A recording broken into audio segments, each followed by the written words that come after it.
Good morning, Pradeep sir. Welcome to the show. Morning, Priya. Morning, viewers. കഴിഞ്ഞ സെഷനിൽ US വിപണി വളരെ flat നോട്ടിൽ തന്നെയാണ് അവസാന നിമിഷത്തിൽ വ്യാപാരം അവസാനിപ്പിച്ചത്. കാര്യമായൊരു നേട്ടം രേഖപ്പെടുത്താൻ വേണ്ടിയിട്ട് US വിപണിയെ സംബന്ധിച്ച് സാധിച്ചിരുന്നില്ല. US വിപണിയിൽ നമ്മൾ ഇനി മുന്നോട്ടേക്ക് പ്രധാനമായിട്ടും വാച്ച് ചെയ്യേണ്ട ലെവലുകൾ ഏതൊക്കെയാണ്? Priya, undertone Dow Jones Index, Nasdaq മുതലായ മെയിൻ ഇൻഡിസസിലൊക്കെ തന്നെ അണ്ടർടോൺ ബുള്ളിഷായി തന്നെ തുടരുന്നു. നമുക്ക് കഴിഞ്ഞ 4 ട്രേഡിംഗ് സെഷൻസിൽ ഈ ഇൻഡിസസിലും മാർക്കറ്റിലൊക്കെ നമുക്ക് നേരിയ പ്രോഫിറ്റ് ടേക്കിംഗ് കാണാൻ ഇടയായി. സോ ഡൗ ജോൺസ് ഇൻഡെക്സിന്റെ കേസിൽ നമ്മൾ ഏറ്റവും മുഖ്യമായിട്ട് ഇപ്പോൾ ശ്രദ്ധിച്ചിരിക്കേണ്ട ഒരു സപ്പോർട്ട് ഏരിയ 41,800 പോയിന്റ്. എനിക്ക് തോന്നുന്നില്ല ആ ഒരു സപ്പോർട്ട് ബ്രേക്ക് ചെയ്യപ്പെടുമെന്ന്. ബട്ട് ഈ ഒരു കറക്ഷൻ അവസാനിച്ചു എന്ന് നമുക്ക് ഉറപ്പുവരുത്തണമെങ്കിൽ ഈ ആഴ്ചത്തെ വ്യാപാരത്തിൽ 42,400 resistance Dow Jones index break ചെയ്യണം. നാസ്ഡാക്ക് ഇൻഡെക്സിന്റെ കേസിൽ മെയിൻ റെസിസ്റ്റൻസ് ആദ്യത്തെ 19,950, അതിനെ തുടർന്ന് 20,000 പോയിന്റും 20,000 പോയിന്റ് റെസിസ്റ്റൻസ് ബ്രേക്ക് ചെയ്യപ്പെട്ടാൽ നമുക്ക് നാസ്ഡാക്ക് ഇൻഡെക്സിൽ പുതിയൊരു ഓൾ ടൈം ഹൈ തന്നെ എക്സ്പെക്ട് ചെയ്യാം. കമ്മോഡിറ്റി മാർക്കറ്റ്സിൽ ബ്രെൻഡ് ക്രൂഡിനെ സംബന്ധിച്ച് നിലവിൽ ഡെറിവേറ്റീവ്സിൽ 1% നേട്ടം ബ്രെൻഡ് ക്രൂഡ് രേഖപ്പെടുത്തുന്നുണ്ട്. ബാരലിന് 74.65 എന്നുള്ള റേഞ്ചിലാണ് മുന്നോട്ട് പോകുന്നത്. WTIയും 1%-ലധികം നേട്ടം രേഖപ്പെടുത്താൻ വേണ്ടിയിട്ട് സാധിക്കുന്നുണ്ട്. ക്രൂഡിൽ നമ്മൾ ഇനി പ്രധാനമായിട്ടും ശ്രദ്ധിച്ചിരിക്കേണ്ട ലെവലുകൾ ഏതൊക്കെയാണ്? ക്രൂഡിന്റെ കേസിൽ ഒത്തിരി മാസങ്ങളായിട്ട് long and short term trend രണ്ടും ബെയറിഷ് തന്നെയായിരുന്നു തുടർന്നത്. ബട്ട് നമുക്ക് WTI crude and Brent crude രണ്ടിലും ഒരു ട്രെൻഡ് റിവേഴ്സലിന് നല്ല പോസിബിലിറ്റീസ് കാണാൻ സാധിക്കുന്നുണ്ട്. അറ്റ് ദിസ് മൊമെന്റ് നമ്മൾ പൂർണ്ണമായിട്ടും ഷോർട്ട് പൊസിഷൻസ് ക്രൂഡിന്റെ കേസിൽ അവോയ്ഡ് ചെയ്യുക. നമ്മൾ WTI ക്രൂഡിന്റെ കേസിൽ ശ്രദ്ധിച്ചിരിക്കേണ്ട റെസിസ്റ്റൻസിൽ $73 ലെവൽ, 73ന്റെ റെസിസ്റ്റൻസ് ബ്രേക്ക് ചെയ്യപ്പെട്ടാൽ ചുരുങ്ങിയത് $3 മുതൽ $4 നേട്ടം നമുക്ക് പ്രതീക്ഷിക്കാൻ സാധിക്കും. ഗോൾഡിനെ സംബന്ധിച്ച് ട്രൈ ഔൺസിന് 2,656 എന്നുള്ള റേഞ്ചിലാണ് നിലവിൽ മുന്നോട്ട് പോകുന്നത്. ഗോൾഡിനെ സംബന്ധിച്ച് സാറിന്റെ ഒരു എക്സ്പെക്ടേഷൻസ് എന്താണ്? സ്വർണത്തിന്റെ കേസിൽ അണ്ടർടോൺ ബുള്ളിഷായി തന്നെ തുടരുന്നു. അറ്റ് ദിസ് പോയിന്റ് ഒരു വീക്ക്നെസ്സും കാണുന്നില്ല. കഴിഞ്ഞ 4-5 ട്രേഡിംഗ് സെഷൻസിൽ നമുക്ക് നേരിയൊരു പ്രോഫിറ്റ് ടേക്കിംഗ് കാണാൻ ഇടയായി. നമ്മുടെ കൈവശം ലോങ് പൊസിഷൻസ് ഉണ്ടെങ്കിൽ അത് മെയിൻറ്റെയിൻ ചെയ്യുക. ഇമ്മീഡിയറ്റ് ആയിട്ട് കാണുന്ന റെസിസ്റ്റൻസ് $2,705. ആ ഒരു റെസിസ്റ്റൻസ് ബ്രേക്ക് ചെയ്യാൻ സാധിച്ചാൽ വീണ്ടും ഒരു $20 നേട്ടം നമുക്ക് എക്സ്പെക്ട് ചെയ്യാം. കൈവശം ഓൾറെഡി ഒരു ലോങ് പൊസിഷൻ ഉണ്ടെങ്കിൽ നമ്മൾ $2,640 സ്റ്റോപ്പ് മെയിൻറ്റെയിൻ ചെയ്യേണ്ടത്. കഴിഞ്ഞ സെഷനിൽ നിഫ്റ്റിയെ സംബന്ധിച്ച് 13 പോയിന്റിന്റെ നഷ്ടത്തിൽ 25,796 എന്നുള്ള റേഞ്ചിലാണ് ക്ലോസ് ചെയ്തത്. ഇൻട്രാഡേയിൽ 25,907 എന്നൊരു ഇൻട്രാഡേ ഹൈയിലേക്ക് ഉയരാൻ വേണ്ടിയിട്ടാണ് നിഫ്റ്റിയെ സംബന്ധിച്ച് തുടക്ക സമയങ്ങളിൽ സാധിച്ചിരുന്നത്. 25,739 എന്നൊരു ഇൻട്രാഡേ ലോയിലേക്കും താഴ്ന്നൊരു സ്ഥിതി ഉണ്ടായിരുന്നു. ഇന്നിപ്പോൾ ഗിഫ്റ്റ് നിഫ്റ്റിയെ സംബന്ധിച്ചും വളരെ നെഗറ്റീവ് സ്റ്റാർട്ട് തന്നെയാണ് ഇന്ത്യൻ വിപണിക്ക് സൂചിപ്പിക്കുന്നത്. അതോടൊപ്പം തന്നെ ആഗോള വിപണികളിലെല്ലാം തന്നെ മിഡിൽ ഈസ്റ്റിൽ നടക്കുന്ന സംഘർഷങ്ങളുടെ ഒരു ഇമ്പാക്ട് നമുക്ക് കാണാനും സാധിക്കുന്നുണ്ട്. നിഫ്റ്റിയെ സംബന്ധിച്ച് സാറിന്റെ ഒരു എക്സ്പെക്ടേഷൻസ് എന്താണ്? ഈ ഒരു ഇമ്പാക്ട് നമ്മളുടെ വിപണിയിലും കാണാനുള്ള സാധ്യതയുണ്ടോ? അതോടൊപ്പം തന്നെ ഇന്നത്തെ വിപണിയിൽ നിഫ്റ്റിയിൽ നമ്മൾ ശ്രദ്ധിച്ചിരിക്കേണ്ട ഒരു ലെവലുകൾ ഏതൊക്കെയാണ്? ഞാൻ മിഡിൽ ഈസ്റ്റ് പ്രോബ്ലത്തിന് കാര്യമായിട്ട് ഇപ്പോൾ വിലയിരുത്തുന്നില്ല. നമ്മൾ ഏറ്റവും മുഖ്യമായിട്ട് നിഫ്റ്റി 50യുടെ കേസിലും നിഫ്റ്റി ബാങ്ക് ഇൻഡെക്സിലും ഒക്കെ ഓർക്കേണ്ട ഒരു കാര്യം, നമുക്ക് ഈ നിഫ്റ്റി 50യിൽ ഏറ്റവും മേജർ ആയിട്ടൊരു ബോട്ടം നമുക്ക് കാണാൻ സാധിച്ച ഓഗസ്റ്റ് 5-ാം തീയതി ആയിരുന്നു. അത് 23,893 പോയിന്റിലായിരുന്നു. അതിനുശേഷം ഓൾമോസ്റ്റ് ഒരു 2-2.5 മാസത്തോളം നീണ്ടു നിന്നൊരു ബുൾ റാലി ആയിരുന്നു നമ്മൾ കണ്ടത്. അതിനുശേഷം നമ്മളിപ്പോൾ കണ്ടുകൊണ്ടിരിക്കുന്ന വെരി ഹെൽത്തി ആയിട്ടുള്ള ഒരു നേരിയ പ്രോഫിറ്റ് ടേക്കിംഗ്. ഇത് ഒരു വിധത്തിൽ അണ്ടർടോണിനെ ബാധിക്കുന്നില്ല. അണ്ടർടോൺ നിഫ്റ്റി 50 ബുള്ളിഷായി തന്നെ തുടരുന്നു. നമ്മളിപ്പോൾ ശ്രദ്ധിച്ചിരിക്കേണ്ട 2 മേജർ സപ്പോർട്ട് ഏരിയ, ആദ്യത്തെ 25,600, അതിനെ തുടർന്ന് 25,400 പോയിന്റ്. നിഫ്റ്റി ബാങ്ക് സൂചിക 55 പോയിന്റിന്റെ നഷ്ടമാണ് കഴിഞ്ഞൊരു സെഷനിൽ അവസാനം രേഖപ്പെടുത്തിയത്. കഴിഞ്ഞൊരു സെഷനിൽ 53,235 എന്നുള്ളൊരു ഇൻട്രാഡേ ഹൈയിലേക്ക് ഉയരാൻ വേണ്ടിയിട്ട് ആദ്യ നിമിഷങ്ങളിൽ സാധിച്ചിട്ടുണ്ടായിരുന്നു. നിഫ്റ്റി ബാങ്ക് സൂചികയിൽ നമ്മൾ വാച്ച് ചെയ്യേണ്ട ലെവലുകൾ ഏതൊക്കെയാണ്?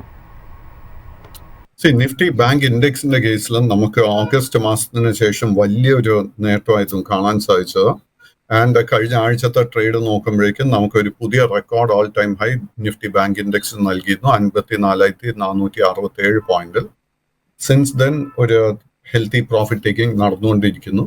ഇതിൽ ഏറ്റവും മുഖ്യമായിട്ട് നമ്മൾ ശ്രദ്ധിക്കേണ്ടത് നിഫ്റ്റിയുടെ കഴിഞ്ഞ 10-15 ദിവസത്തെ റാലിയിൽ ഏറ്റവും മുഖ്യമായിട്ട് നയിച്ചത് axis bank, ICICI bank, Kotak bank and HDFC bank.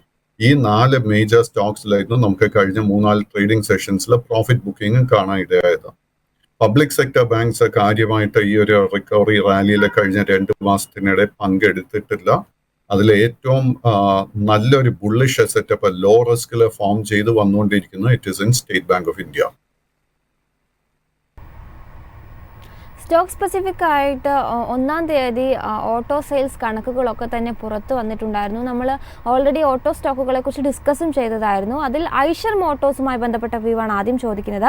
Eicher മോട്ടോഴ്സിനെ സംബന്ധിച്ച് എക്സ്പോർട്ടിലും അതോടൊപ്പം തന്നെ സെയിൽസിലും അനലിസ്റ്റുകളുടെ എസ്റ്റിമേറ്റുകളെക്കാളും ഉയർന്ന ഒരു കണക്കുകളൊക്കെ തന്നെ അല്ലെങ്കിൽ മുന്നേറ്റം രേഖപ്പെടുത്തുന്നതിന് വേണ്ടിയിട്ട് സാധിച്ചിരുന്നു.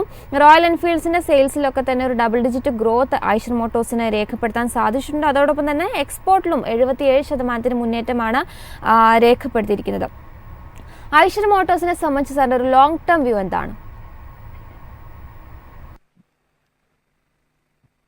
ഐഷർ മോട്ടോറിന്റെ ലോങ് ടേം ട്രെൻഡ് ബുള്ളിഷ് ആയി തന്നെ തുടരുന്നു. ഇൻഫാക്ട് നമ്മൾ ഇതിന്റെ ഒരു കഴിഞ്ഞ 4-5 മാസത്തെ ട്രേഡിംഗ് പാറ്റേൺ നോക്കിക്കഴിഞ്ഞാൽ ജൂൺ 4-ാം തീയതി ആയിരുന്നു ഇലക്ഷൻ റിസൾട്ടിനെ തുടർന്ന് ഒരു മേജർ ബോട്ടം നമുക്ക് കാണാൻ സാധിച്ചത് 4,300 രൂപയിൽ.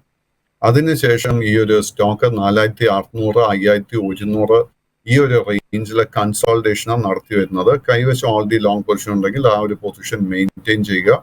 5,120 റെസിസ്റ്റൻസ് ബ്രേക്ക് ചെയ്താൽ മാത്രം പുതിയ ലോങ് പൊസിഷൻസ് കൺസിഡർ ചെയ്യുക. അതോടൊപ്പം തന്നെ മറ്റൊരു സ്റ്റോക്ക് ചോദിക്കുന്നത് സൗത്ത് ഇന്ത്യൻ ബാങ്കുമായി ബന്ധപ്പെട്ട സാറിൻ്റെ ഒരു വ്യൂ ആണ്.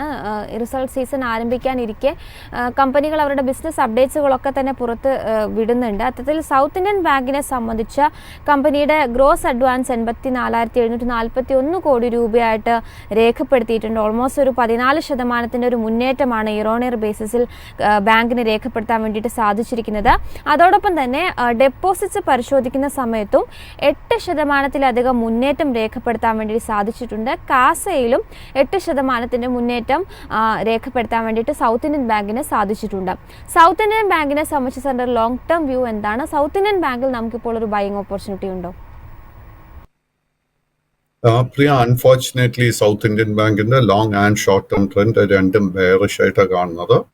ഈ സ്റ്റോക്കിന് 23 രൂപ 80 പൈസയിൽ നല്ലൊരു സപ്പോർട്ട് ഉണ്ട്.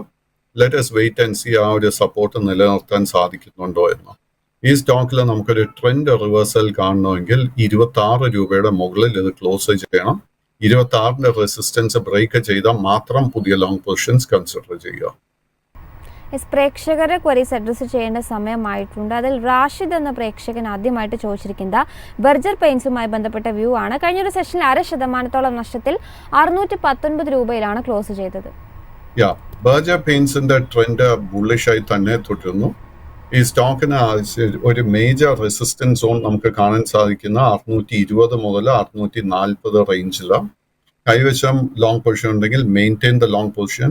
ഈ സ്റ്റോക്കിൽ നേരിയൊരു പ്രോഫിറ്റ് ടേക്കിംഗ് നടക്കാൻ നല്ല ചാൻസസ് കാണുന്നുണ്ട്. സോ ഓൾറെഡി ലോങ് പൊസിഷൻ ഉണ്ടെങ്കിൽ നമ്മൾ 598 രൂപയിൽ ഒരു സ്റ്റോപ്പ് മെയിൻറ്റെയിൻ ചെയ്യുക. പുതിയ ലോങ് പൊസിഷൻ എടുക്കണമെങ്കിൽ 640ന്റെ റെസിസ്റ്റൻസ് ഈ സ്റ്റോക്ക് ബ്രേക്ക് ചെയ്യണം.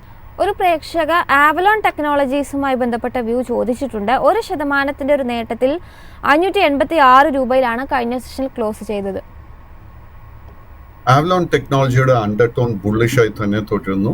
നമ്മൾ കഴിഞ്ഞ 4 ട്രേഡിംഗ് സെഷൻസിൽ ഈ സ്റ്റോക്കിൽ ഒരു പ്രോഫിറ്റ് ടേക്കിംഗ് കാണാൻ ഇടയായിട്ടുണ്ട്.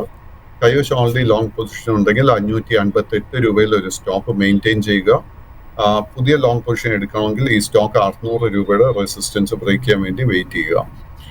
ഈ സ്റ്റോക്കിൽ ഒരു കാര്യം നമ്മൾ ഓർക്കേണ്ടത്, this is A small cap stock. കാര്യമായിട്ട് ലിക്വിഡിറ്റി ഒന്നും തന്നെ ഇല്ല. സാർ, ഇത്രയും സമയം നമ്മളോടൊപ്പം ചെലവഴിച്ചതിന് പ്രേക്ഷകരുടെ മാക്സിമം ക്വരീസ് അഡ്രസ്സ് ചെയ്യാൻ വേണ്ടിയിട്ട് നമ്മൾ ശ്രദ്ധിച്ചിട്ടുണ്ട്. ഏതായാലും ഇപ്പോൾ അഡ്രസ്സ് ചെയ്യാൻ പറ്റാത്ത ക്വരീസ് ഒക്കെ തന്നെ ഉൾപ്പെടുത്തിക്കൊണ്ട് മാർക്കറ്റ് പ്ലസിന്റെ പുതിയൊരു സെഷനിൽ കാണാം. അതുവരേക്കും നന്ദി.